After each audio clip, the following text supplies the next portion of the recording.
notre mission. Oui, j'ai vraiment péché. C'est pourquoi je supplie la Vierge Marie.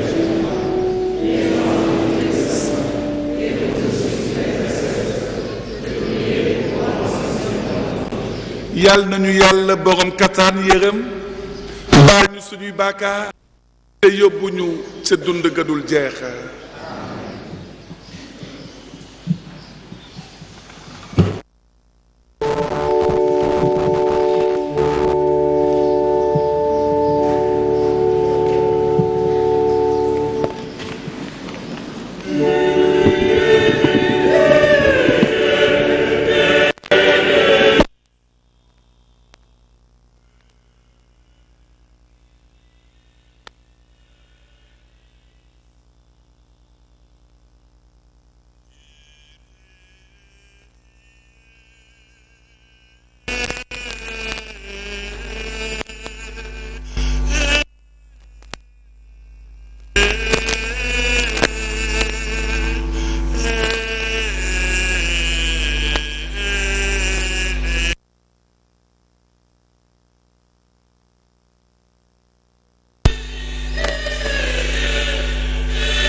Excelsis Deo.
Prions le Seigneur. Seigneur Dieu, tu as merveilleusement créé l'être humain dans sa dignité et tu l'as rétabli plus merveilleusement encore. Accorde-nous d'être unis à la divinité de ton Fils qui a voulu prendre notre humanité, lui qui vit et règne avec toi et le Saint-Esprit, maintenant et pour les siècles des siècles.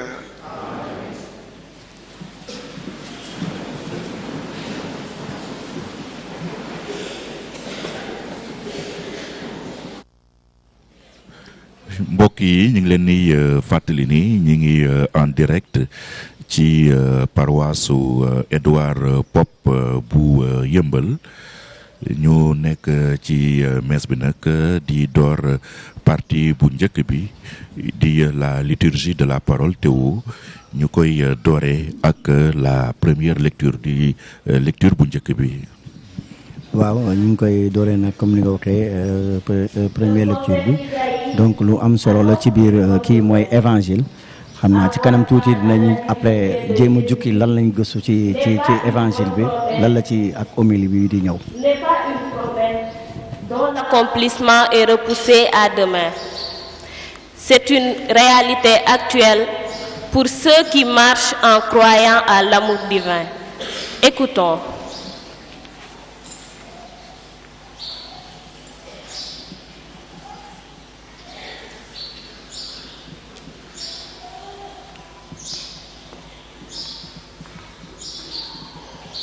Lecture du livre d'Isaïe. Comme il est beau de voir courir sur les montagnes le messager qui annonce la paix, le messager de la bonne nouvelle qui annonce le salut, celui qui vient dire à la cité sainte, il est roi, ton Dieu. Écoutez la voix des guetteurs. Leur appel retentit. C'est un seul cri de joie. Ils voient de leurs yeux le Seigneur qui revient à Sion. Éclatez en cri de joie, ruine de Jérusalem. Car le Seigneur a consolé son peuple. Il rachète Jérusalem.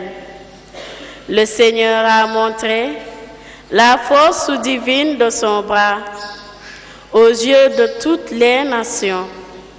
Et d'un bout à l'autre de la terre, elles verront le salut de notre Dieu. Parole du Seigneur. Nous rendons grâce.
Aujourd'hui, un enfant nous est né. Aujourd'hui, un sauveur nous est donné. C'est le Christ, le Seigneur. C'est le refrain du psaume, le graduel, comme on dit aussi, qui vient d'être interpellé. Un très beau chant, Théo, par la chorale de Edouard Pop à Yeumbeul. Voilà, Emmanuel, Dieu avec nous, l'enfant divin qui vient pour délivrer le monde de ses péchés.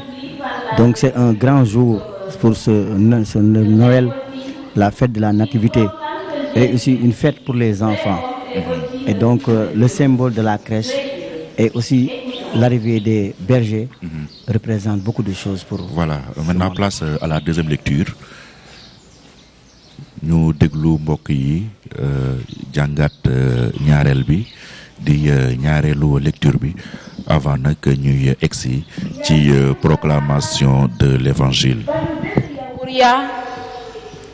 lu jiitu tey ay yooni yoon yàlla wax na ak sunuy maam ya ca gémmiñu yonent ya ca ay jëm yu cër-cëre te wute waaye ci jamono yu mujj yile doom ji mu àtte ne dina doon lépp li am di doom ji mu bind àddina yi yépp la waxee ak nun dafay delloo leer gi jollee ci ndamal yàlla di misaalu melokaanam doom ji taxawal àddina fi fépp ci baatam bum am kàttan bi gannaaw ba mu setalee bàkkaar yi dafa toog ca ndeyjooru màggaayu yàlla ca kaw a kaw asamaan moo sut malaaka yi fuuf ba doon tur gu gën a rëy seen yos waaw naam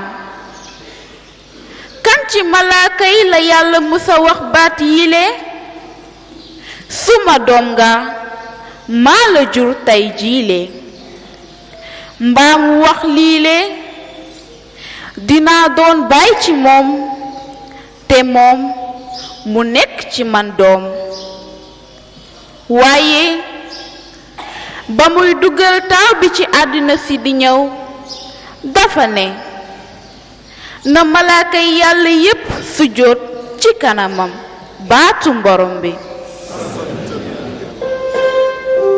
nu ngi ni ci leeraayug bés bu sell bile ñëw leen yéen xeeti àddina si jaamu ci borom bi ndege tey jiile leer gu ne ràññ fenk na ci suuf si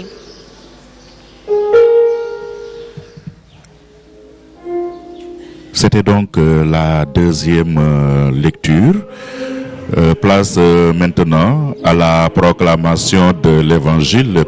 La proclamation de l'évangile qui est le point culminant, Théo, de la liturgie de la parole, le Alléluia exécuté par la chorale Jardin des Oliviers. Voilà, Théodore. Donc nag ñi egsi ci proclamation l'évangile bi nga xam ni mooy pàcc bi ëpp solo ci li ñu tuddee ci jàngu catholique liturgie de la parole. lu am solo la parce que léeg-léeg sax dañuy ne boo demee messe te fekkee woo évangile dafa mel ni ne amoo messe loolu yëpp ci jàng dundu chrétien dañ la koy wax kon tey ni nekk na moment fort ci biir messe bi pour ñu di fàttali ko tout le temps chrétiens yi seen wareef te aussi ñuy dellu seen bopp tout le temps ci recommandation yi nga xam ne moom la suñu borom bu sell bi wax te fu mu toll nii xam naa ne ci kanam tuuti ak homélie bi dina gën a leer bu ko defee abbé Théodore mel ni gën ñu leeral li nga xam ne mystère Noël bi ak yooyu lu ci war a topp. waaw donc ñu ngi fi ak Luc Diédhiou nekk ki nga xam ni moom mooy gérer lépp lu ju ci wàllum communication ci paroisse su Bienheureux Edouard Pop mais laata ñu koy introduire ñu déglu l'évangile tey ji te comme d'habitude tiré du prologue de Saint Jean donc qui est un passage très connu des fidèles.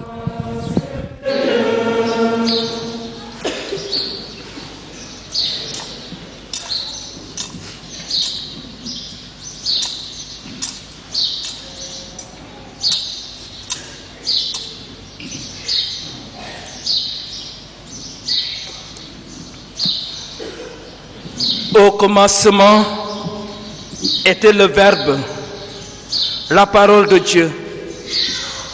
Et le Verbe était auprès de Dieu, et le Verbe était Dieu. Il était au commencement auprès de Dieu.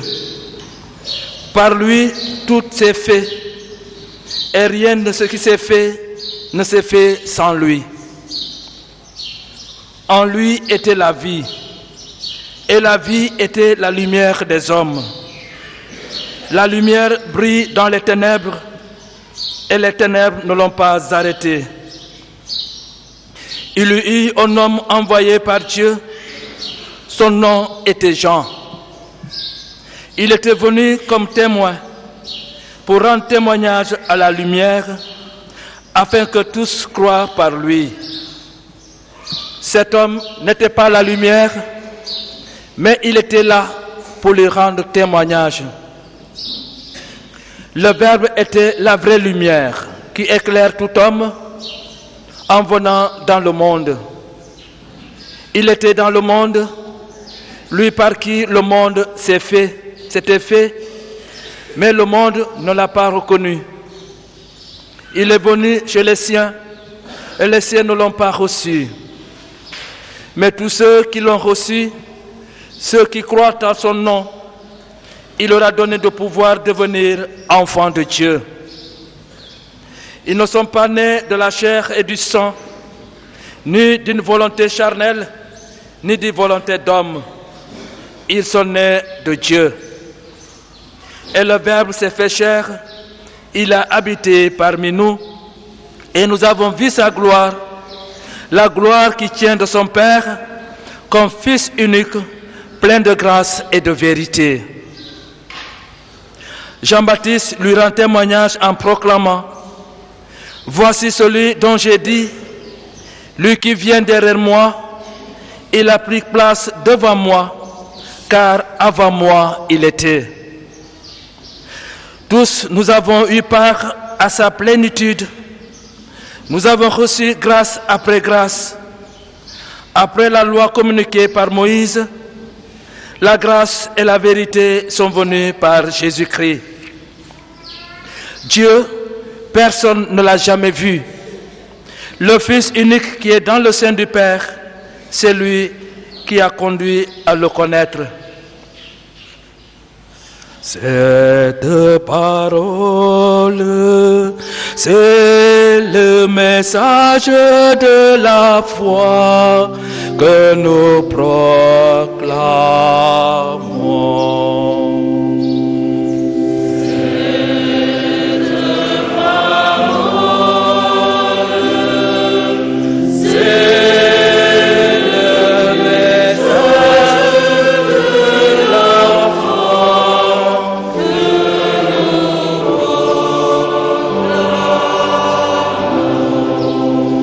Ta parole est près de toi, elle est dans ton cœur.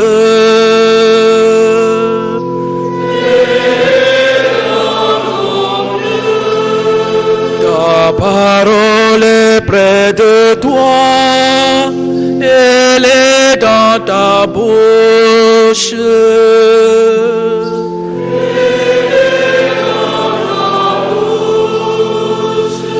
Si tu crois dans ton cœur que Dieu l'a ressuscité des morts, alors tu seras sauvé. Alors tu seras sauvé.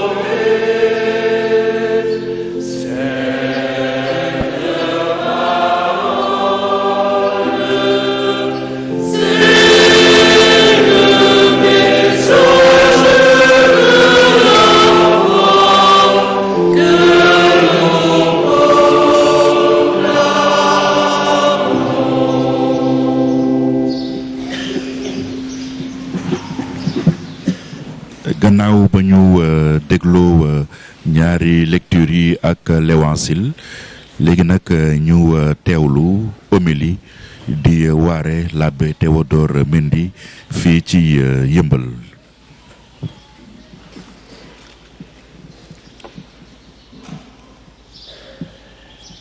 En lui était la vie. Et la vie était la lumière des hommes. La lumière est venue dans le monde et les hommes ne l'ont pas reçue. Mais à tous ceux qui l'ont reçue, il donne pouvoir de devenir enfants de Dieu. Mbokki Yeumbeul ba ñuy gën a nekk ndaw, alors que nous habitions à la rue 2, dans le paisible quartier de Boppa, su Noël jotaana ànd ak suñu pap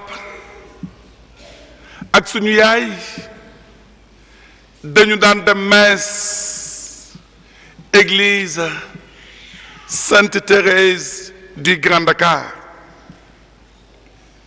ñu dégg choral bi ndeysaan di woy naan nañu ànd dem Bethléem màggal musalkat bi juddu. Marie am na doom taaw bu góor tëral ko mbalka sàng ko laytaay. Chers amis, voilà Noël, la belle merveille d'amour que nous fêtons avec joie et respect. Voilà Noël,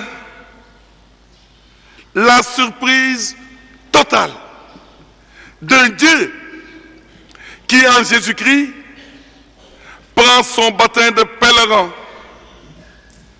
et vient habiter dans notre monde. Mbokk mi am na loo xam ni Yàlla rek moo ko mën, Yàlla rek moo ko sañ. Après la désobéissance de nos premiers parents dans la foi, Adam et Ève, Dieu n'a pas laissé l'humanité aller à sa perte. Il est monté au créneau et il nous a donné ce qu'il avait de meilleur. Il nous a donné son fils. Mbokk mi cofeel mënul weesu lii. Cofeel mënul dépasser lii. Yàlla bu def boppam nit, un Dieu qui se fait homme. Cela dépasse notre intelligence et nos logiciels, parce que nous sommes là et totalement dans le domaine de la foi. Mon frère, ma sœur, mon père, ma mère, en es-tu réellement conscient? Es-tu conscient de ce que Dieu a fait par amour pour toi? Quelqu'un m'a dit un jour, et quelque part sur la face de la terre, mon père, l'amour est un mystère de folie. bëgg nit dafa diis. bëgg nit du ay fo.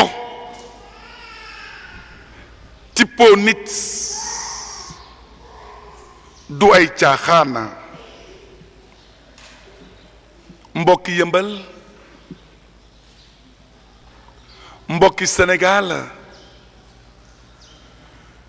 yow kerceenu àdduna si ci bés bu jolli bile kaay ma dee la jox ma nopp bu baax bi. À Noël, Jésus-Christ vient te dire que Yàlla daf la bëgg. À Noël, Jésus-Christ vient te dire que Yàlla daf la tippoo. Par amour pour toi, Dieu t'a donné ce qu'il avait de plus cher. Il t'a donné sa vie et non une parcelle de vie. Il t'a donné son cœur et non la photocopie légalisée de son cœur. mbokk mi Yàlla deseeletu la dara. Yàlla jox na la lépp. Yàlla may na la lépp. loolu bu ko fàtte mukk. Dieu ne te doit plus rien. Dieu, disait le pape Benoît XVI, t'a tout donné. En es-tu réellement conscient? En Jésus-Christ, il est le Dieu de la crèche qui t'invite à l'humilité, qui t'invite à l'amour. Tu as du prix à ses yeux. Il a écrit ton nom sur sa tablette et personne ne peut l'effacer. Mon ami, Dieu n'est pas aveugle. Dieu n'a pas de trou de mémoire. Il connaît ta vie. Il connaît ton histoire. Fais-lui confiance. Il agira. En célébrant cette Eucharistie de la Nativité et avec chacun de vous, et du haut de cette chair, je dis merci au Dieu qui nous a donné Jésus-Christ. Merci à Dieu ci lépp li mu doon ci ñun, ci lépp li muy def ci képp ku nekk ci ñun. Et avec, je pense, avec beaucoup d'émotion, et pour les porter en prière à tous ces enfants tués dans le sein de leur mère par un avortement clandestin. Je pense,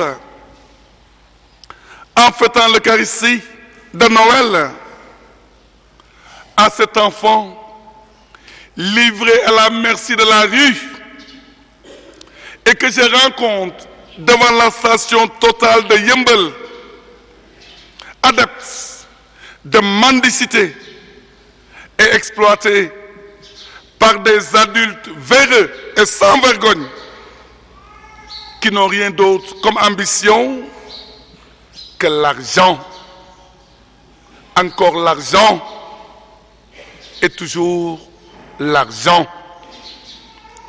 En célébrant l'Eucharistie de Noël, je pense avec émotion et respect à tous ces jeunes Sénégalais, tous ces jeunes migrants partis tenter l'aventure dans des bateaux de fortune et dont beaucoup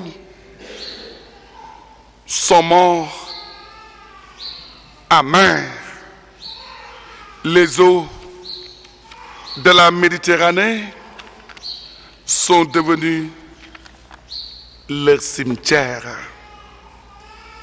En fêtant Noël, je pense à tous ces pays qui vivent encore dans la violence de la guerre,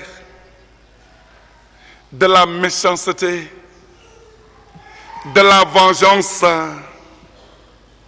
de la haine et du sang. En fêtant Noël et du haut de cette chair, je pense à tous ces enfants qui vont être baptisés tout à l'heure. Que le Seigneur les bénisse et les accompagne sur la route de leur vie. En fêtant l'Eucharistie de Noël, comment aussi ne pas penser à tous ces couples, ces familles, ces communautés religieuses ou sacerdotales divisées et en manque de communication, de communion et d'amour. En fêtant l'Eucharistie de Noël, chers amis, je pense enfin à notre cher pays, le Sénégal, dont l'élection présidentielle est prévue au mois de février. Demandons à Dieu de donner à tous les Sénégalais de savoir raison garder. Ce pays, il nous appartient à nous tous. L'intérêt du Sénégal est de loin supérieur à nos intérêts crypto-personnels. Et nul n'a le droit de brûler ce pays. mbokki Sénégal nañu bàyyi wax gu ñaaw gi, nañu bàyyi paaka ak jaasi, nañu bàyyi ku jóg teg ci sa kaw morom lu mel ni xeme, nañu bàyyi yéene gu ñaaw gi, nañu bàyyi defante bi. Et d'ailleurs, il me semble, l'abbé William, que même dans une compétition, on peut rester digne, on peut rester fraternel, on peut rester courtois, on peut rester élégant. Que l'enfant de la crèche, Jésus-Christ, bénisse le Sénégal et tous les Sénégalais en route vers cette échéance qui nous attend tous. Que l'enfant de la crèche, le Fils bien-aimé du Père, Jésus-Christ, bénisse enfin notre beau projet de construction